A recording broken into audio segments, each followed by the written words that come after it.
Masechet Nedarim résumé du Daf Samech Vav. On peut ouvrir un Neder grâce à Yom Tov et Shabbat. C'est-à-dire, s'il y avait dans les jours du Neder, Shabbat et Yom Tov, on lui dit, si tu savais que c'était interdit de jeûner, de te faire souffrir pendant ces jours-là, est-ce que tu aurais fait Neder? Il dit non, on lui annule le Neder. Au début, dit la Mishnah, on pensait dire que seuls ces jours-là sont permis, les autres restent interdits.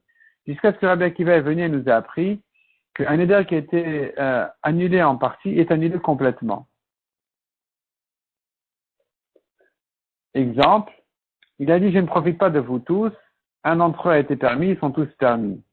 S'il a dit maintenant, je ne profite pas de toi, et de Reuven, et Shimon comme Reuven, et Lévi comme Shimon, si Reuven a été permis, ils sont tous permis, si Lévi a été permis, donc lui il est permis, mais les autres restent interdits.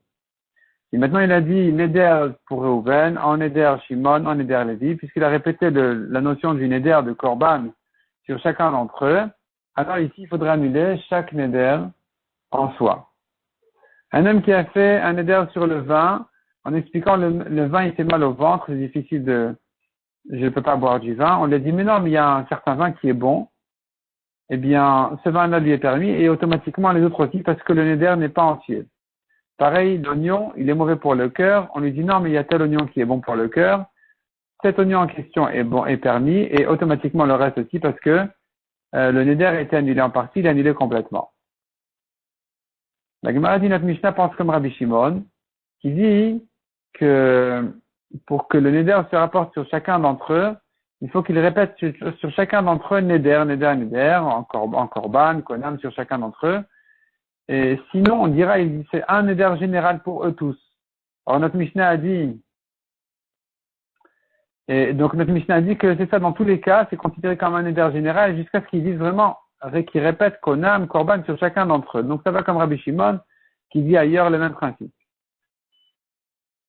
En ce qui concerne le vin et l'oignon, la Gemara demande, mais pourquoi dire que c'est bon pour la santé, il aurait été suffisant de dire c'est pas mauvais. Lui a fait son Neder en disant c'est mauvais.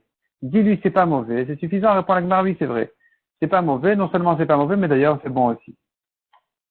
Mishnah suivante, on peut ouvrir un Neder pour quelqu'un, même pour son propre kavod. On lui dit c'est pas de ta classe de faire des Nedarim, les gens prennent ça mal.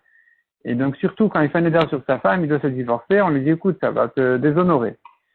On peut lui dire aussi, ça va mettre en problème tes enfants. Les gens vont dire, voilà, un tel a l'habitude de divorcer ses femmes. Ils vont dire sur tes filles, qu'est-ce que leur père a vu de mal sur leur mère pour la divorcer, va savoir, ça va faire une mauvaise réputation. S'il dit non, j'aurais pas fait le Neder, alors il est permis. On lui annule le Neder. Un homme qui dit, en Neder que je ne me marie pas avec une telle qui est moche. Et il se trouve qu'il s'est trompé, elle ne l'est pas. Donc il s'est trompé sur le physique d'une femme et il s'avère que non, elle n'a aucun problème. Il a le droit de se marier avec elle. Le Neder n'est pas valable du tout. Mais si elle l'était au moment du Neder, elle était désagréable au moment du Neder, et ensuite elle s'est soignée, dans ce cas-là, c'est interdit. Selon Rabbi Ishmael, même dans ce cas-là, c'est permis.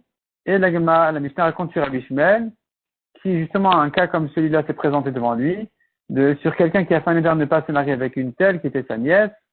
Et Rabbi Ishmael, il est venu, il s'est occupé d'elle. Et quand il a ramené devant cet homme-là en lui disant que c'est d'elle que tu as fait ton Neder, il a dit non, pas du tout. Rabbi Ishmael lui a permis d'annuler le Neder. La Mishnah dit que quand Rabbi Ishmael il est niftar, les filles d'Israël le pleuraient en disant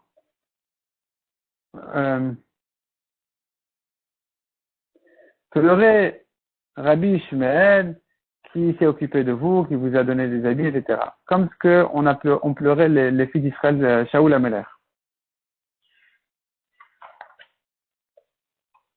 La Gemara explique que l'histoire de Rabbi Ishmael ici était que cette fille-là, elle avait une fausse dent. Rabbi Ishmael lui a offert une dent en or sur son compte. La Gemara raconte maintenant quelques histoires sur les Chachamim qui ressemblent un peu à ce cas-là. Un homme qui a fait un éder à sa femme, qu'elle ne profite pas de lui jusqu'à ce qu'elle donne à goûter de sa cuisine à Rabbi Yehuda et Rabbi Shimon. Rabbi Yehuda a goûté de sa cuisine pour le Shlom Bayit. Rabbi Shimon a dit non, je ne goûte pas. Et au contraire, il les a maudits en disant sais pas, Rabbi Shimon, c'est pas moi qui dois me rabaisser pour rentrer dans leurs bêtises et surtout qu'ils vont s'habituer à faire des nédarim. Autre histoire, un homme a dit à sa femme qu'elle ne profite pas de lui jusqu'à ce qu'elle aille cracher sur Rabban Shimon Gamliel. Elle est allée cracher sur ses vêtements et donc la Gemara dit c'est suffisant, il n'y a pas besoin de cracher sur lui puisque son intention était de le déshonorer et que c'est ce qui s'est passé parce que sur les vêtements de Rabban Shimon Gamliel, c'est vraiment pas kavod pour lui. Donc, la femme a dû bien se rabaisser pour le faire. Autre histoire, un homme a dit, je t'interdis à sa femme, il a dit, t'interdis de profiter de moi jusqu'à ce que tu aies montré quelque chose de bien en toi chez Rabbi Ishmael et Rabbi Yossi. Rabbi Ishmael et Rabbi Yossi a eu beaucoup de mal de trouver une qualité sur cette femme-là. Au niveau physique, vraiment, de la tête aux pieds, ça n'allait pas. Jusqu'à ce qu'on lui a dit que le nom de cette femme-là, elle s'appelle Saleté. C'est ça son nom. Il a dit, bah voilà, ça c'est joli, ça lui va bien comme nom, et donc, ça y est, c'est terminé, le neder est annulé, puisqu'on a trouvé quelque chose de joli. La Gemara dit encore, une histoire entre un homme qui est monté de Babel en Eretz Israël, il s'est marié avec une femme d'Eretz Israël qui, il parlait plus ou moins la même langue, mais il y avait des expressions qui ne se comprenaient pas. Donc toute une histoire, il a dit, fais-moi 2 lentilles, elle lui en a fait 2, au lieu d'en faire un peu plus que 2 quand même. Alors il a compris, il lui a dit, bon allez, fais-moi maintenant 1 kilo de lentilles, ou une grande quantité, même plus qu'1 kilo. Elle lui a fait exactement la quantité qu'il lui a dit, parce qu'elle ne connaissait pas ses expressions. Il a dit, va m'amener boutine, va m'amener 2 boutines. Et il pensait à un certain légume. Elle est allée lui amener 2 bougies, qui s'appellent aussi bottines. Il avait rien à faire avec ces bougies. Il a dit, va les casser sur Baba. Il voulait dire Baba, c'était la porte. Elle est allée les casser sur la tête de Baba Ben Bouta, qui était le Gdolador. Il a demandé qu'est-ce que tu fais. Elle lui a dit non, c'est mon mari qui m'a dit. Il a dit, donc la Baba Ben Bouta l'a béni en lui disant, toi tu as fait la volonté de ton mari, Akadosh Baruch Hu va te donner deux garçons comme Baba Ben Bouta.